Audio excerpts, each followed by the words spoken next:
말씀을 가지고 진짜의 등장이라는 제목으로 하나님 말씀 증거하도록 하겠습니다. 여러분, 이 성경 전체를 이렇게 한 가지 주제로 꿰뚫어 보는 것을 어떤 신학이라고 얘기합니다. 그래서 언약 신학이다. 그러면 언약이라는 주제를 가지고 구약부터 신학까지를 다 꿰뚫어 보는 신학이 있고요. 예를 들어 해방 신학이다. 그러면 해방이라는 관점으로 성경 전체를 보는 이런 것들에 대한 내용이 있습니다. 그래서 요새는 여성 신학이다. 이런 이야기들이 많이 나오는데, 오늘은 여러분과 조금 난해하긴 하지만 이해하고 나면 정확하게 알 수 있는 성전신학에 대해서 전체적인 내용들은 조감하고, 그 내용 가운데 예수님께서 이것을 하신 이 사건이 과연 무엇을 의미하고 있는 것인가는, 그러니까 성경의 진짜 뜻을 좀 깨닫는 시간을 갖도록 하겠습니다. 자, 그렇다면 먼저 우리가 성막과 성전에 대한 이야기들을 조금 깊게 나누어야 될 필요성이 있다고 생각합니다.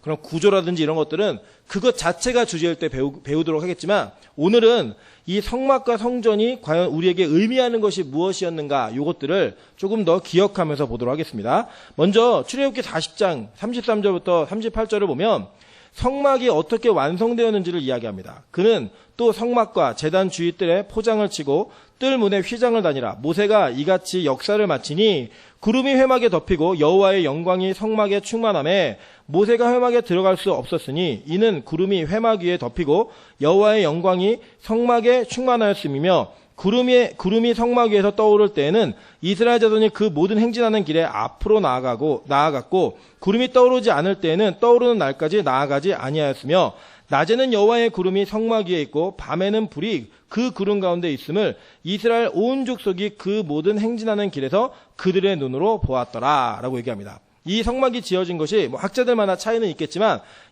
공통된 의견은 약 BC 1445년에 일어난 일입니다.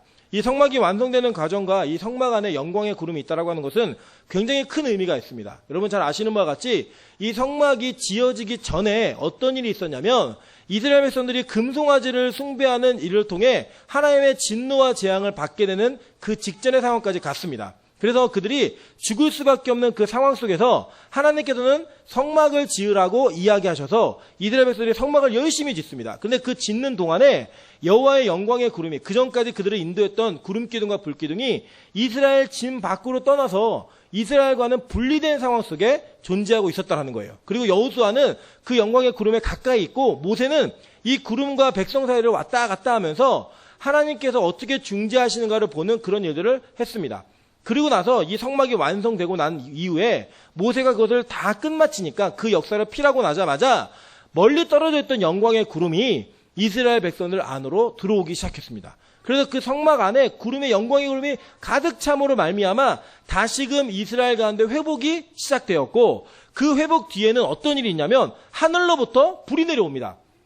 레위기 9장에 보면 하늘로부터 불이 내려와서 이 성막 안에서는 그 하늘에서부터 내려오는 불만을 사용하게 결정이 되어서 그 불만을 사용해야 하는 필수적인 요소가 성막 안에 들어왔다라고 하는 겁니다. 그러고 난 다음에 이루어진 일이 뭔지 아십니까? 매일매일 해 뜨는 것부터 해 질 때까지 이 성막에서는 인간들의 죄를 용서함 받는 그 제사가 드려지기 시작했습니다. 그래서 짐승의 피 뿌리는 그 피와 피냄새와 짐승이 찔려 죽을 때 소리 지르는 그 소리가 이 성막에 하루 종일 가득했고, 그 종일 가득한 것을 밖에서 기다리면서 그들은 그 제사를 통해 하나님의 은혜의 통로를 열어갈 수 있는 유일한 길, 자신의 죄를 유일하게 해결받는 길이 바로 이 성막 속에서 이루어졌다고 하는 것입니다. 그런데 이 성막이, 하나님께서는 이 성막을 그대로 보존시키지 않으셨습니다. 왜냐하면 원래 만들 때부터 목적이 조립식이었어요. 조립식. 분리했다가 조립했다, 분리했다, 조립했다 가능했습니다. 그런데 이스라엘은 하나님께서 인도하시는 땅, 가나안 땅으로 들어가야 될 계획이 있었습니다. 그래서 하나님께서는 이미 신명기에 이 성막이 가나안 땅으로 들어가면 그 역할이 끝날 것이고 새롭게 고정되어진 중앙성소가 너에게 주어질 것이다 라고 예언을 해주셨습니다. 그래서 그 예언을 받았던, 그 예언을 기억했던 다윗이 그 성전을 지으려고 시도했지만 하나님께서 허락하지 않으셨습니다. 그리고 그 성전을 누가 짓게 하셨죠? 솔로몬이 짓게 하셨어요. 그게 약 이로부터 850년 뒤의 일입니다. 그 솔로몬 성전이 지어집니다. 어떻게 지었는지 한번 보도록 하겠습니다. 열왕기상 8장 10절부터 13절입니다.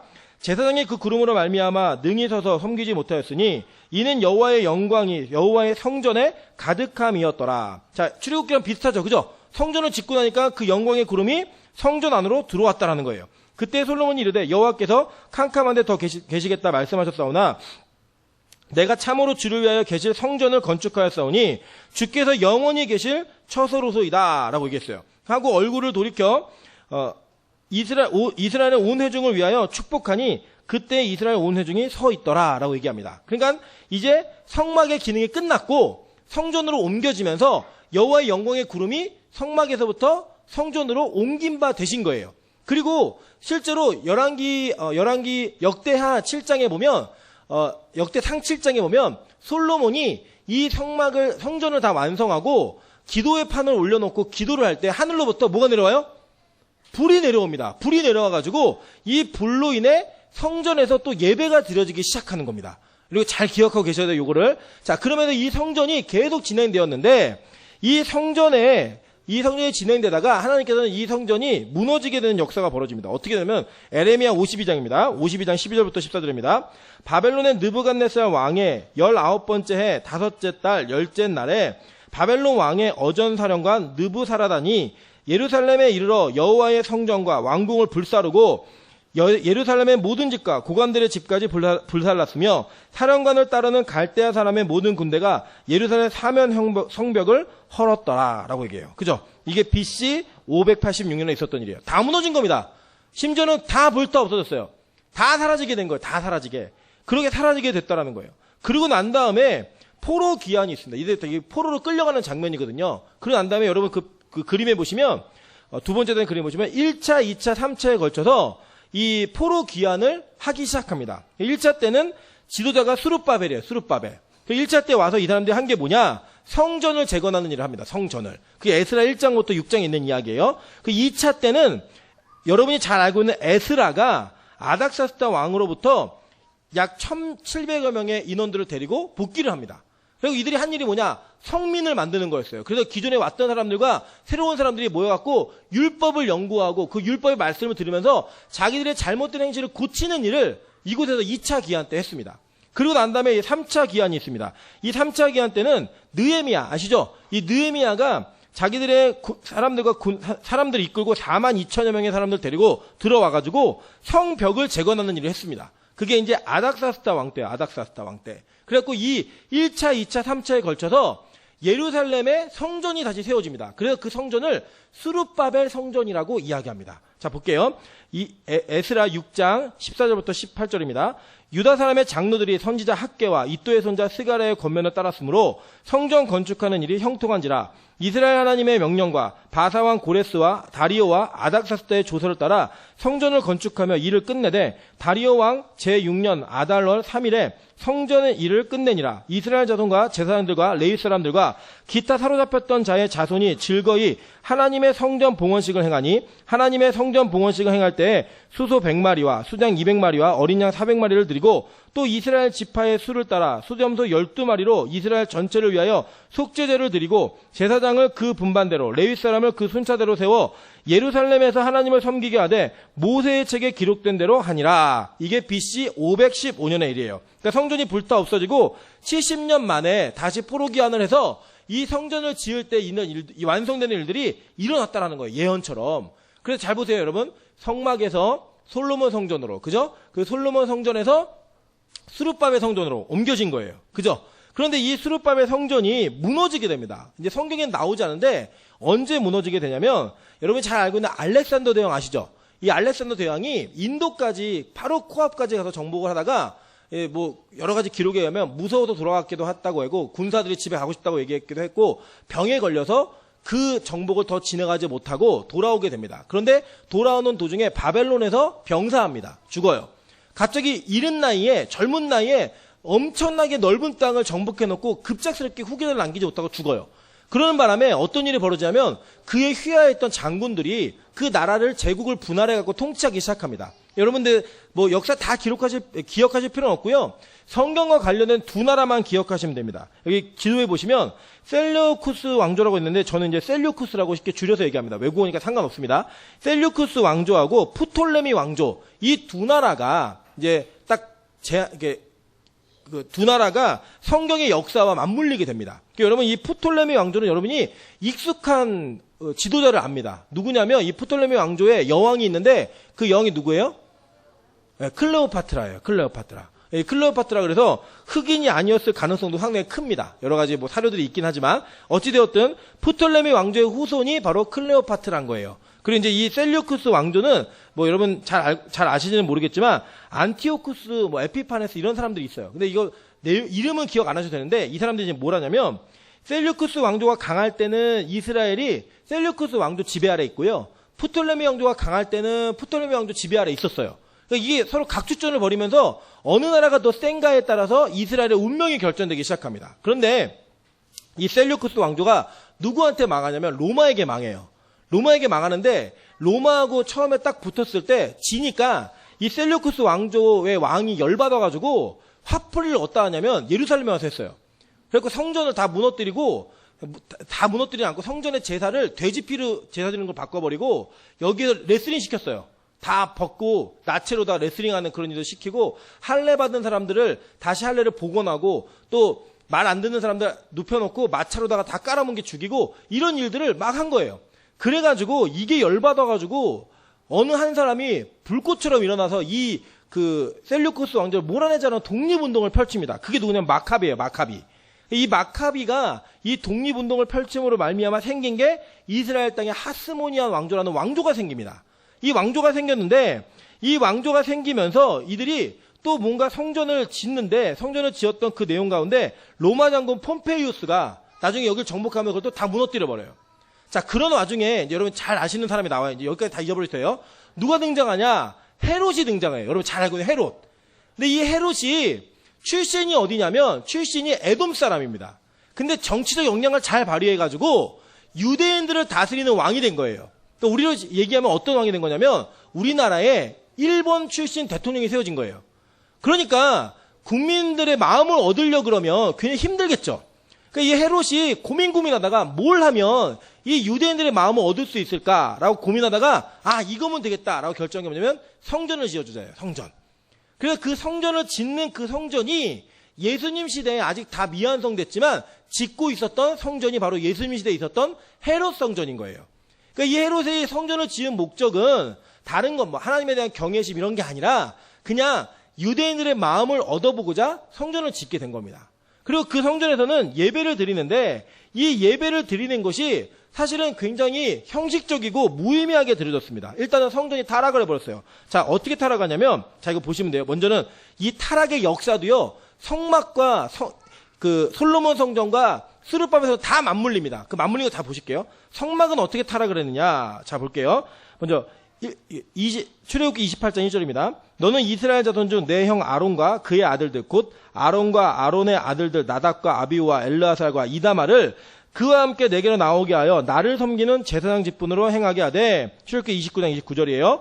아론의 성인은 후에 아론의 아들들에게 돌릴지니 그들이 그것을 입고 기름 부음으로 위임을 받을 것이며 라고 얘기했어요. 그러니까 이 성전에서 대제사장의 역할은 직계자손, 아론의 직계자손을 통해서만 이루어져야 되는 거예요.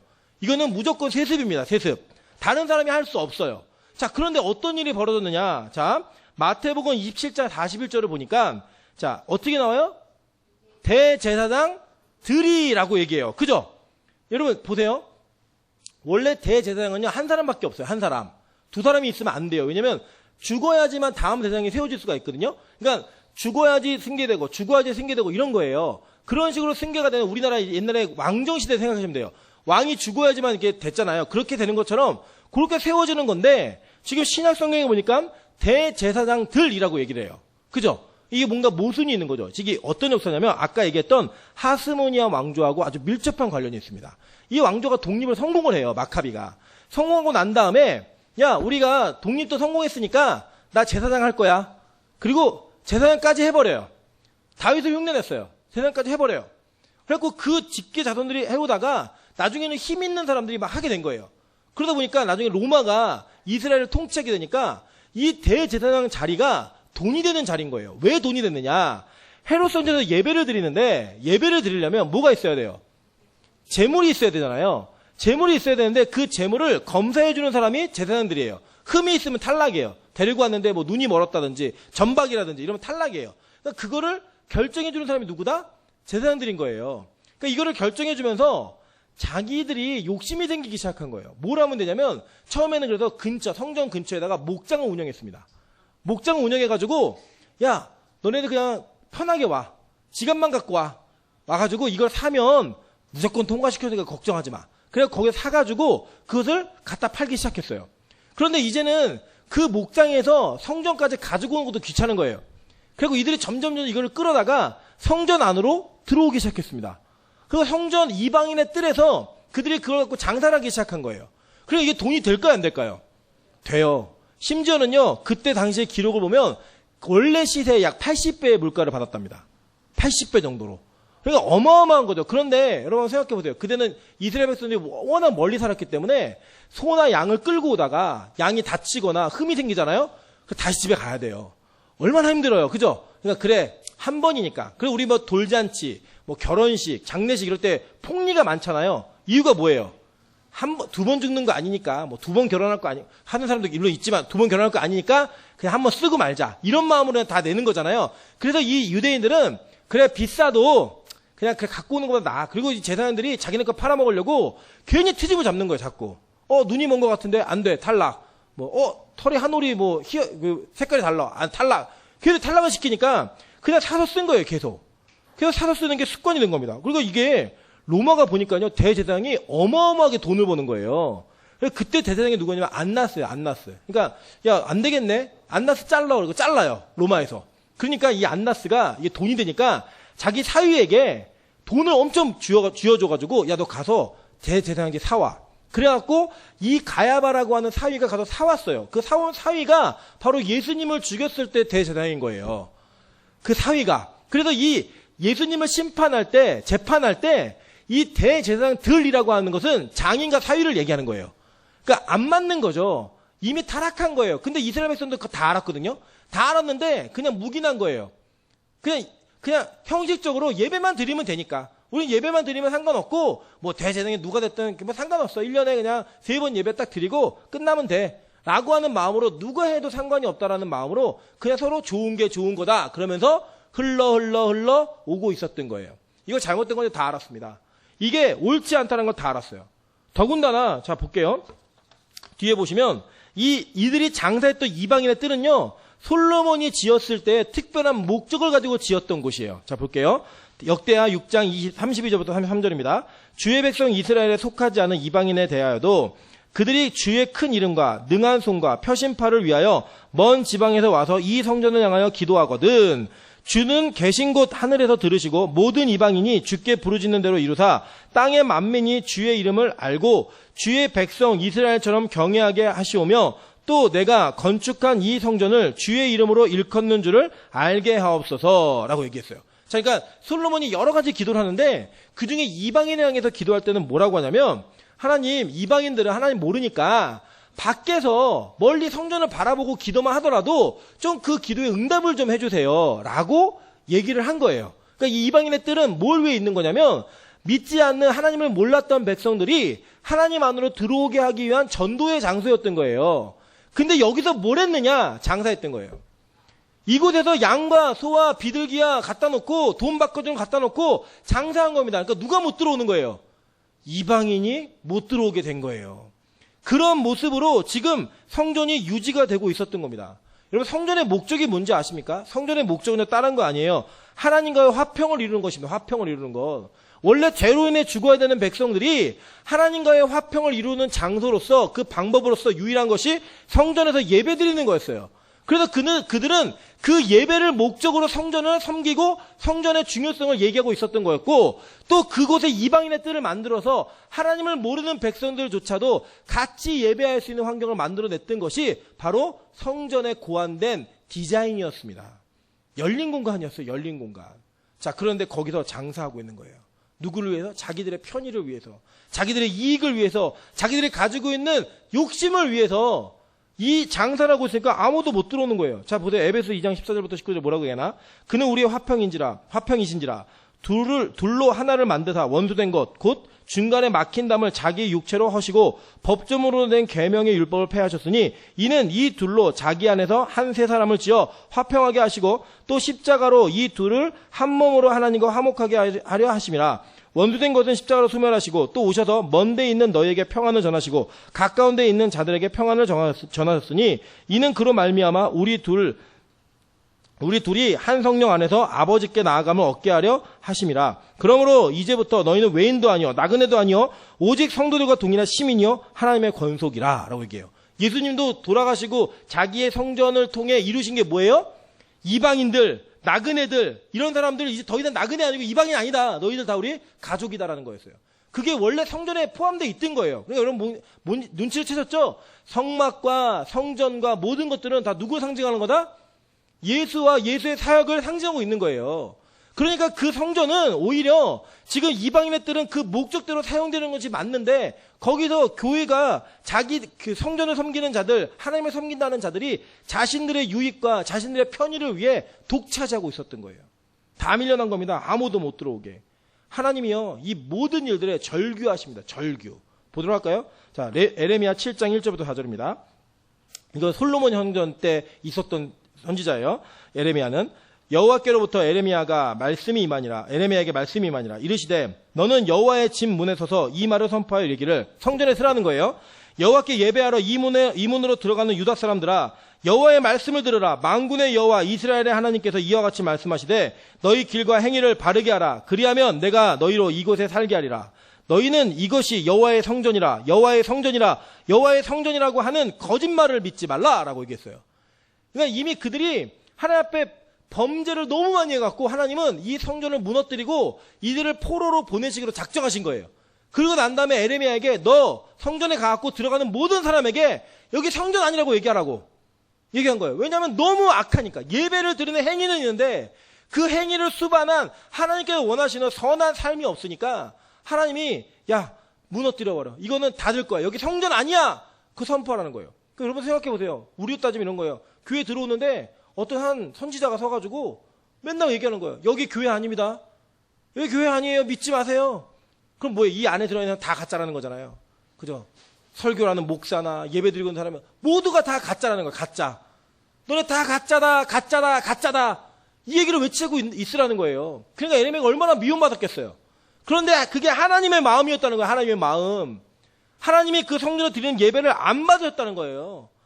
그 성전에서 드린 예배를 인정 안 했다는 거예요. 마찬가지입니다. 수르바벨 성전이 어떻게 타락하는지 아십니까? 말라기 1장 6절부터 10절이에요. 내 이름을 멸시하는 제사장들아, 나 만군의 여호와가 너에게 이르기를 아들은 그 아버지를, 종은 그 주인을 공경하나니 내가 아버지일진데 나를 공경함이 어디 있느냐? 내가 주인일진데 나를 두려움이 어디 있느냐 하나 너희는 이르기를 우리가 어떻게 주의 이름을 멸시하였나이까 하는도다. 너희가 더러운 떡을 나의 제단에 드리고도 말하기를 우리가 어떻게 주를 더럽게 하였나이까 하는도다. 이는 너희가 여호와의 식탁은 경멸히 여길 것이라 말하기 때문이라. 만군의 여호와가 이르노라. 너희가 눈먼 희생 제물을 바치는 것이 어찌 악하지 아니하며 저는 것 병든 것을 드리는 것이 어찌 악하지 아니하냐. 이제 그것을 너희 총독에게 드려보라. 그가 너를 기뻐하겠으며 너를 받아주겠느냐. 만군의 여호와가 이르노라. 너희는 나 하나님께 은혜를 구하면서 우리를 불쌍히 여기서 하여 보라. 너희가 이같이 행하였으니 내가 너희 중 하나인들 받겠느냐. 만군의 여호와가 이르노라. 너희가 내 제단 위에 헛되이 불사르지 못하게 하기 위하여 너희 중에 성전문을 닫을 자가 있었으면 좋겠도다. 내가 너희를 기뻐하지 아니하며 너희가 손으로 드리는 것을 받지도 아니하리라 라고 얘기했어요. 뭐였느냐. 이들이 수르바벨 성전을 재건했을 때 얼마나 큰 은혜가 있었는지 아십니까? 이전 성전보다 더 큰 영광이 있다고 얘기했던 그 성전 속에 형식적인 예배를 드리다 보니까 진정한 마음을 드리지 않는 거예요. 하나님이 여기서 지적한 게 뭐예요? 내가 아버지인데 너네 공경함이 어딨니? 내가 주인이라고 얘기하는데 너희 두려움이 어딨니? 너희가 드리는 재물을 보니까 눈먼 것, 저는 것, 병든 것 이런 거 갖다 바친다는 거예요. 그걸 보면서 이거 너희가 나를 너희가 섬기고 있어? 경외하고 있어? 웃기지 마. 인정 못해. 차라리 얘기해요. 나중에 보면은 말라기 2장 1절 보세요. 거기 11번 보세요. 너희 제사장들아 이제 너희에게 이같이 명령하노라. 만군의 여호와가 이르노라. 너희가 만일 듣지 아니하며 마음에 두지 아니하며 내 이름을 영화롭게 하지 아니하면 내가 너희에게 저주를 내려 너희 복을 저주하리라. 내가 이미 저주하였나니 너희가 그것을 마음에 두지 아니하였습니다. 보라, 내가 너희 자손을 꾸짖을 것이요 너희 절기의 희생의 똥을 너희 얼굴에 바를 것이라. 너희가 그것들과 함께 제하여 버림을 당하리라. 하나님이요 너무 형식적이고 온전하지 않은 예배가 반복되니까 지치다 못해 다들 하는 거예요. 성전문을. 그리고 그렇게 형식적으로 예배 드리는 놈들 얼굴에 다 똥을 발라버리는 거예요. 똥을. 다 같이 죽여버리겠다고. 얼마나 화가 나셨으면. 하나님의 영광을 두기 위해 그 영광의 이름을 영원히 두기 위해 했던 그 성전을 하나님이 그것조차도 다 버리시는 거예요.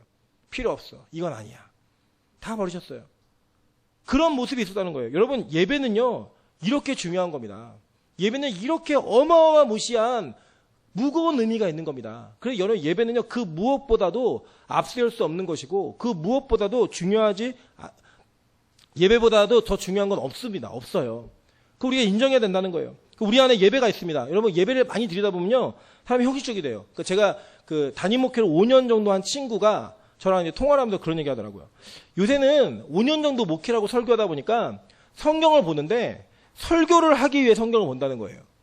내가 은혜 받기 위해서가 아니라 설교를 하기 위해서 성경을 본다는 거예요. 감동이 하나도 없대요. 감동이. 그래서 저한테는 그러더라고요. 넌 어떻게 하니? 저는 그랬어요. 나는 쉬는 시간마다 틈난 대로 가서 예배 드려. 내가 예배 드릴 수 있는 시간이 되면 예배를 가서 드려. 공급받는 곳이 따로 있어. 저는 계속 그거 유지할 겁니다. 저도 최소한 이 정도 예배는 드려야겠다라고 생각하는 그 예배 순서와 예배 횟수를 저는 반드시 지켜낼 겁니다. 왜냐면요, 목사가 예배 인도하고 설교만 하다 보면 어떤 자꾸 생각이 드냐면, 그냥 이게 직업정신이에요. 직업정신. 저는 싫어요.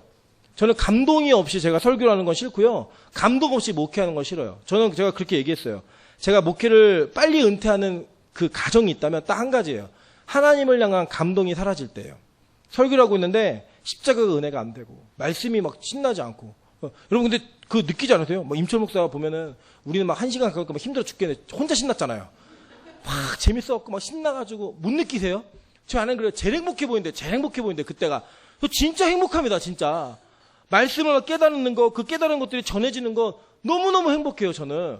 물론 저의 행복이 여러분에게 괴로움이 될 수 있겠지만 기도 많이 하세요. 설교 시간 좀 줄여줄 수 있도록 기도하셔야 돼요. 어쨌든 간에 중요한 건 뭐냐, 제가요 하나님의 말씀을 대면할 때마다 그 안에서 누리는 기쁨과 감격이 있어서 예배가 너무나 즐겁고 행복해져야 되는 그런 모습이 목사의 모습뿐만 아니라 여러분의 모습이어야 돼요. 여러분 혹시 이 주일의 예배를 의무적으로 드리고 계십니까? 여러분 여기 우리 자유롭지 못한 사람들입니다. 여러분 혹시 다 내일 하고 남는 시간을 드리고 계십니까? 눈먼 것, 저는 것, 벅는 것 드리는 거예요. 마찬가지예요. 저는 사실 헌금 설교를 잘 안 하는 사람이기도 하지만 하면은 되게 세게 하는데, 여러분 딴 것보다 이 헌금을 준비할 때 최고의 것을 드리세요. 최고의 것을. 그러니까 무슨 얘기냐면, 저 예전에 보면 저희 어른들은 성경책에다가 이미 이렇게 얼마를 헌금하시는 간에 끼셔가지고 빳빳한 돈을 이렇게 헌금하시려고 저희 외할머니는 항상 다리미지로 이렇게 다리시는 걸 제가 기억이 있어요. 그러니까 같은 돈이어도 정성이 들어간 거. 그러니까 저는 액수를 말하는 게 아니고요. 정말로 최고의 것. 내가 쓸 거 다 쓰고 남는 거 하는 게 아니라 적어도 이거는 헌금이야라고 첫 번째로 띄워놓을 수 있는 거. 그게 바로 여러분의 것이어야 돼요. 여러분 창세기 때 배우겠지만 11조가요. 10분의 1, 10%라는 세금이 아닙니다. 여러분 유대인들에게 1은요. 뭘 상징하는 거냐면 전체를 상징하는 거예요. 그 장남이 그 집안의 전부였고요. 첫 번째 것이 그 전체를 상징하는 대표였습니다. 그래서 11조를 드린다는 것은 내 전체가 하나님의 것입니다 라고 하는 것을 고백하는 고백이지, 하나님 내가 이만큼 벌었는데 세금 낼게요. 걱정하지 마세요. 이러고 내는 게 아니라, 하나님 내가 이만큼을 벌었는데 이게 다 주의 것입니다. 그런데 이게 다 주의 것임을 인정하는 예물을 드립니다 라고 하는 내용을 드리는 거예요. 그래서 11조는요. 엄밀히 말해서 헌금 아니에요. 그거는 떼먹으면 도둑입니다. 그냥 하나님 거거든요. 다. 11조는 주님 앞에 드리는 가장 기본적인 헌금 생활인 거예요. 기본적인. 그 기본적인 내용들조차 지키지 않았던 그런 모습으로 이 사람들이 다 산 거예요. 다. 오죽하면 11조를 드려보라. 내가 너를 축복하는지 안 하는지 봐라. 이렇게 얘기하시는 그 절규가 뭔지 아시겠죠? 이제 그 의미가. 너 10% 꼭 내. 이게 아니라 제발 너희가 번 모든 것이, 너희가 하고 있는 모든 것이 내 것임을 좀 인정해라. 그럼 내가 너를 정말 축복해 줄게. 그런 내용이 담겨지는 거예요. 의미가. 그런데 그거 안 드렸다는 거예요. 그래서 하나님이 그러면 예배 드린다 하니까 하나님이 문 닫아버리는 거예요. 다 없애라는 거예요. 다. 마찬가지입니다. 헤롯 선녀는 똑같았어요. 예수님이요 그때 헤롯 선녀 나타나신 거예요. 그래가지고요 잘못된 거 다 알았다니까요. 다 알았던 그들의 아무도 말을 못하고 그냥 어쩔 수 없이 때로는 그래 좋은 게 좋은 거니까 하고 있는 그 타이밍에 예수님께서 허리띠를 풀러가지고요, 노끈으로 채찍을 만들어서 그 채찍으로 그 모든 상들을 다 뒤엎기 시작했습니다. 보세요. 12번입니다. 요한복음 2장 14절 16절 오늘 본문이에요. 성전 안에서 소와 양과 비둘기 파는 사람들과 돈 바꾸는 사람들이 앉아있는 것을 보시고 노끈으로 채찍을 만드사 양이나 소를 다 성전에서 내쫓으시고 돈 바꾸는 사람들의 돈을 쏟으시며 상으로 엎으시고 비둘기 파는 사람들에게 이르시되 이것을 여기서 가져가라. 내 아버지의 집으로 장사하는 집을 만들지 말라 하시니 라고 얘기했어요. 그죠? 이게 이제 무슨 의미인지 아시겠죠? 원래 이방인의 뜰은 장사하는 곳이 아니에요. 잃어버린 영혼들을 찾는 곳이에요. 원래 이방인의 뜰은 장사하고 이익을 취하는 곳이 아니라 이방인들이 예배할 수 있게 열어놓은 공간이고 믿지 않는 자들이 하나님께 돌아오게 하기 위해 오픈되어진 열린 공간이었다고요. 근데 그 공간에서 우리가 장사하겠다고 다 밀어낸 거예요. 다. 그러니까 여러분 기억하십시오. 뭐 우리 교회는 그런 일이 아직까지는 없는 것 같은데 여전도회가 여참기름회가 되지 않기를 바랍니다. 여멸치회가 되지 않기를 바라요. 그거 팔아서 뭐 선교하겠다고 얘기했지만 실제로 그거 팔아가지고 선교도 잘 안 하고. 아니에요. 여러분 진짜 예를 들어 우리가 뭘 하더라도 앞으로 마찬가지입니다. 교회가요. 뭘 하더라도요. 영혼을 건지는 일을 한다 그러면 뭘 해도 괜찮아요. 죄 짓는 것만 아니라면. 막 영혼 전도하기 위해 술 팔고 이러면 안 돼요. 그런 건 아니지만 우리가 영혼을 건지기 위해서 한다 그러면 뭘 해도 괜찮아요. 그게 원래 성전의 목적이라고요. 목적. 예배당의 목적인 거예요.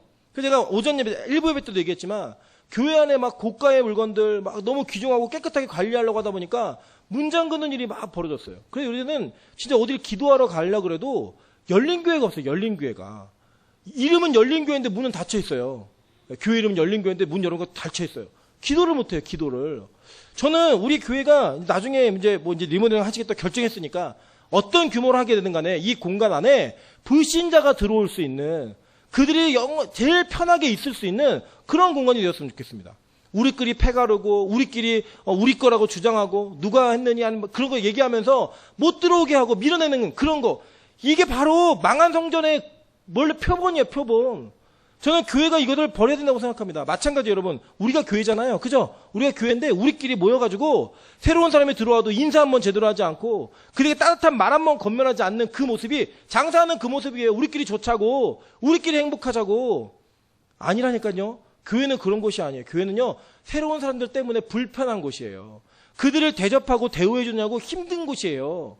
그게 교회여야 합니다. 원래 그게 목적이라니까요. 그게 안 되면요. 하나님이요. 다 엎어버리시는 거예요. 다 채찍으로 그 화를 내시지 않는 인자한 예수님이 채찍을 가지고 휘둘렀어요. 여러분 그래서 뭐 예수님을 자꾸 휴머니즘의 차원에서 인격적으로 만들지 마세요. 인본주의자들입니다. 여러분 성경에 보면요. 에스라가 뭐 했는지 아세요? 에스라가 그 이스라엘 민족들이 이방인들과 결혼해갖고 애를 낳았는데 얘네들이 히브리 말을 못해요. 그러니까요. 에스라가 그 중에 대표단을 불러다가 머리를 쥐어뜯고요. 뽑아내고 난리도 아니에요. 네. 느헤미야가 그렇게 해요. 장난 아니죠?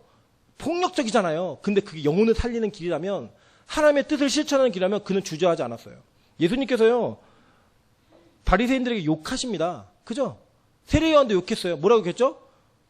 독사의 자식들아라고 욕하는데, 여러분 독사의 자식들아라니까 굉장히 막 심도 있는 철학적인 욕 같죠? 그 당시에 독사의 자식들아라고 얘기하는 건 우리식으로 얘기하면 차마 입에 담을 수 없는 심한 욕이에요. 심한 욕. 그 욕을 했다고요. 복음을 위해서. 심한 욕 이게 아니고요. 말로 차마 강단에서 얘기할 수 없는 욕이라고요. 그 욕을 했어요. 예수님이. 뭘 위해서요? 영혼 살리는 일을 위해서요. 여러분 진짜 영혼이 살아나는 일, 죄에 대한 문제를 이야기하고 그것을 해결하는 일에는요. 목숨을 걸어야 돼요. 교회는요. 그리고 그들을 살려내고 건져내야 되는 겁니다. 예수님이 그거 다 없앤 다음에 얘기하신 게 있어요. 뭐라고 계시냐? 요한복음 2장 19절이에요. 예수께서 대답하여 이르시되 너희가 이 성전을 헐라 내가 사흘 동안에 일으키리라. 뭐예요? 여러분 성전이 끝난 거예요. 기능이. 그러니까 여러분 이거 보통 보시면 성전 정화 사건 이렇게 얘기하실 거예요. 그죠? 성전 정화 사건이 아니고요. 실제는 성전 폐쇄 사건이에요. 이제 끝. 너네 기한 끝났어. 왜냐하면 성막도 기한이 끝났고 솔로몬의 성전도 기한이 끝났고 수르바벨 성전도 기한이 끝났고 헤롯의 성전도 기한이 끝난 거예요. 왜요? 진짜가 나타난 거예요. 그게 누구예요? 예수 그리스도. 그분이 성전인 거예요. 그분이 성전. 여러분 어떤 일이 벌어지는지 아십니까? 진짜 그분이 성전된 그 몸의 지체가 된 우리가 다 성전이 되는 거잖아요. 그 성전이 되니까요. 오순절 다락방 사도행전 2장에 우리가 모여 기도하니까 하늘로부터 불이 내려와요. 그죠? 성막에서 모세 성막에서 그 솔로몬의 성전에 있었던 일이 그대로 벌어지는 거예요. 하늘로부터 불이 내려왔고 그 불이 우리 안에 있으면서 우리의 죄를 다 태워내는 거예요. 우리의 잘못된 삶을 다 태워내는 거예요. 그 진짜 교회는 뭐냐? 하늘로부터 불이 임한 교회인 거예요. 저는요, 지금 너무 감사한 거는 여러분이 이제 평일 예배에도 많이 나오셔서 너무 감사해요. 뭐 수요일 같은 경우도 이제 20명 넘게 오시는 것 같아요. 근데 조금 이제 아쉽고 욕심내는 거 뭐냐면 금요철이에요, 금요철야. 여러분 금요철 때는 불이 내리는 기도가 있을 거예요. 불이 내리는 기도가. 저는 우리 교회가 여러분 아시겠지만 저는 굉장히 논리적이고 본문을 연구하는 설교를 하는 사람입니다. 부흥사 목사님 같은 그런 스타일이 아니에요. 그러다 보니까 저희 안에 결핍되어질 수 있는 요소가 하나 뭐냐면 기도의 능력이에요. 그래서 저는 우리 교회가 건강하게 가려면 앞으로 금요철에 불이 붙어야 된다고 생각합니다. 그래서 제가 금요철화를 진짜 열심히 기도합니다. 오면은 최선을 다해 기도하고 설교 준비도 제가 묵상 진짜 많이 해요. 어떻게 하면 더 기도할 수 있을까? 기도를 가르쳐드리고 기도하자 이런 마음을 해요. 그래서 금요철화 때 많이 오셔야 돼요. 아멘? 다 들었습니다. 최일학 집사님 들었습니다. 오실 줄 믿습니다. 어쨌든 아멘 하신 분들은 다시 옆에 사람을 보고 우리 아멘 하도록 하겠습니다. 아멘. 네. 옆에 들으신 분들은 꼭 만나셔야 돼요. 그래서 정말 우리 교회에 막 불이 붙어야 돼요. 여러분 제가 아까도 말씀드렸지만 건물 바꾸는 거요 사실 아무 의미 없어요. 건물 좋게 바꿨는데 사람도 안 오면 무슨 소용이 있어요? 뭐 우리 좋자고 하는 거예요? 아니잖아요. 진짜는 뭐냐? 우리 안에 우리 성전이 다시 지어져야 돼요. 진짜 불이 붙어야 돼요. 그래야지만 새로 오는 영혼들도 품을 수 있고 새로 오는 영혼들을 통해 더 많은 일들을 이루어갈 수 있는 교회로서 출발할 수 있다는 거예요. 근데 그게 누구 때문에 이루어지는 거냐? 진짜의 신 예수 그리스도 때문에 이루어지는 거예요. 예수님이 뭐라고 하셨죠? 이 성전 헐라는 거예요. 내가 다시 세우겠다라는 거예요. 그 세우는 게 뭐냐? 마태복음 12장 38절부터 40절이에요. 그때 서기관과 바리새인 중 몇 사람이 말하되 선생님이여 우리에게 표적을 보여주시기를 원하나이다. 예수께서 대답하여 이르시되 악하고 음란한 세가 표적을 구하나 선지자 요나의 표적밖에는 보일 표적이 없느니라. 요나가 밤낮 사흘 동안 큰 물고기 뱃속에 있었던 것 같이 인자도 밤낮 사흘 동안 땅속에 있으리라 라고 얘기했어요. 이게 뭐예요? 죽으심과 부활하심을 얘기하는 거잖아요. 그러니까 교회는 그런 곳이라는 거예요. 성전은 그런 일이 일어나야 된다는 거예요. 우리가 죽음의 존재인데 그 죽음이 해결받아서 부활로 연결되어지는 부활의 코드가 꽂아지는 그런 일이 벌어지는 곳, 그게 바로 성전에서 하는 일이라는 거예요. 그러니까 그게 안 일어나고 있으니까 다 헐어버리라는 거예요. 다 헐어버리고 내가 진짜 교회를 세우겠다, 진짜 성전을 세우겠다라고 말씀하고 있는 겁니다. 그래서 여러분 교회는요 딴소리하면 안 돼요. 교회는 예수의 부활, 구원, 죄의 문제를 해결하는 것, 이게 선포되어져야 되고요. 이 말씀에 충만함을 누리고 이 말씀에 만족함을 누려야 되는 게 교회의 본질이고 우리가 추구해야 되는 교회의 방향성이라고 하는 겁니다. 저는 진짜 진심입니다. 저는 원로 목사에게 너무 감사한 것은 원로 목사님이 세상의 기술로 목회하지 않으셨다는 거예요.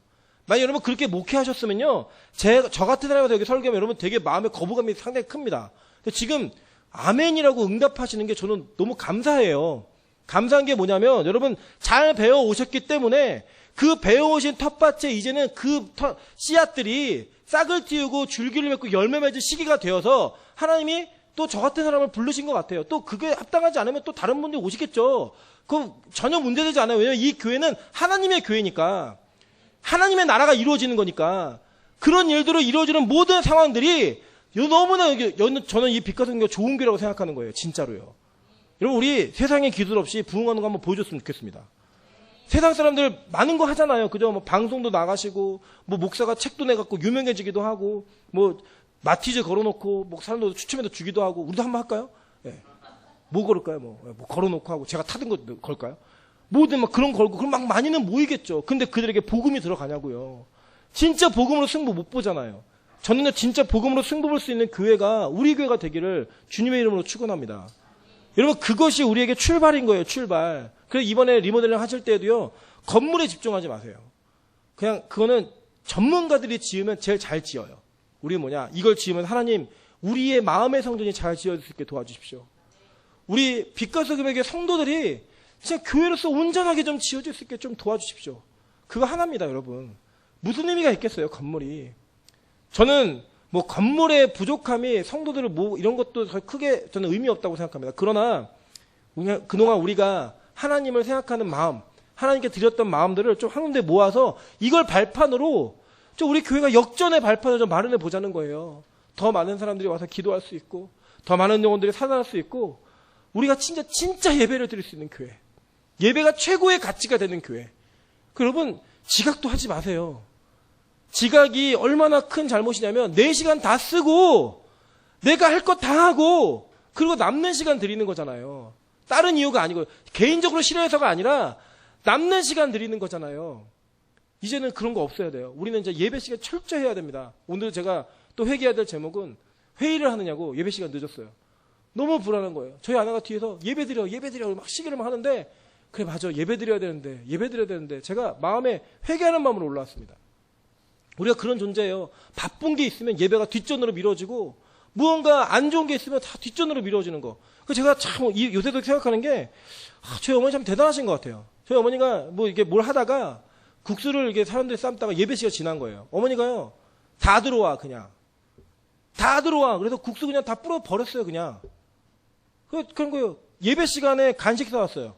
간식 다 버렸어요 그냥. 갖고 들어오지 마. 다 버렸어요. 그러니까요 그 교회 성도들은 예배 목숨 거더라고요. 저는 솔직히 여러분에게 문장국 이런 거 여러분 다 이제 어른이신데 제가 감히 버릇없게 그렇게 할 것도 아니고요. 제가 그냥 예배에 목숨을 걸게요.